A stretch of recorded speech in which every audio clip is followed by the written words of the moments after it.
যারা নবীকে কটূক্তি করে, নবীর নামে গালিগালাজ করে, এদের মৃত্যুদণ্ড, এই আইনটাও যেন বাংলাদেশের এই সংসদ থেকে পাশ করা। বাংলার 30 থেকে 40 লক্ষ ওলামায়ে কেরাম আমাদের দিকে তাকিয়ে রয়েছে, কারণ তাদের কণ্ঠ, তাদের সে আওয়াজগুলো আমরা যেন জাতীয় সংসদ থেকে দিতে পারি।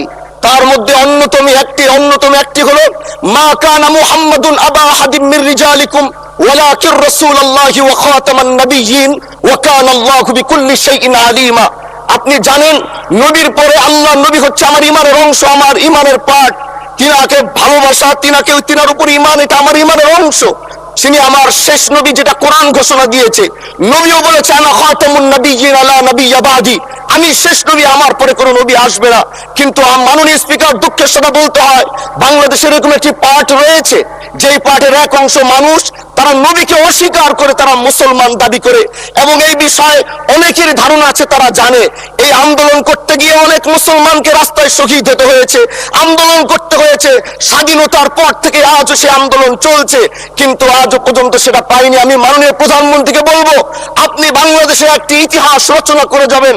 আপনার মাধ্যমে যদি এটা স্বীকৃতি পায়, যারা নবীকে অস্বীকার করে তারা কোনোদিন মুসলমান থাকতে পারে না, এটা আইনের মাধ্যমে, এটা বাংলাদেশের পার্লামেন্ট থেকে ঘোষণা হবে, সেটা আমরা চাই। মাননীয় স্পিকার, আরেকটি কথা, আপনি জানেন আমরা আমাদের নবীকে সবচেয়ে বেশি ভালোবাসি, যিনি আখিরি নবী, যাকে বলা হয়েছে ওয়ামা আরসালনাকা ইল্লা রাহমাতাল লিল আলামিন। আমরা বারবার দেখছি কিছুদিন পর পর কারা যেন কিভাবে এসে আল্লাহ নবীর শানে কটূক্তি করে, নবীকে নিয়ে অশ্লীল ভাষায় গালিগালাজ করে, নবীর শানে কটূক্তি করে। এই আন্দোলন, এই সংগ্রাম করতে গিয়ে আপনিও মাননীয় স্পিকার দেখেছেন, রাস্তাঘাটে আন্দোলন করতে গিয়ে কত মানুষ মৃত্যুবরণ করেছে। যদি একবার বাংলাদেশের আইনে, কারণ মুসলমান যদি আমাদের বাংলাদেশের পার্সেন্টেজ অনুযায়ী আমাদের অবশ্যই মুসলমানদের সংখ্যা এই দেশে অনেক বেশি। আমরা তো অন্য কিছু চাচ্ছি না। এই দেশের মানুষ নামাজ না পড়লেও যদি কেউ নবীকে কটূক্তি করে, তার কলিজা ছিঁড়ে যায়, সে রাজপথে নেমে যায়।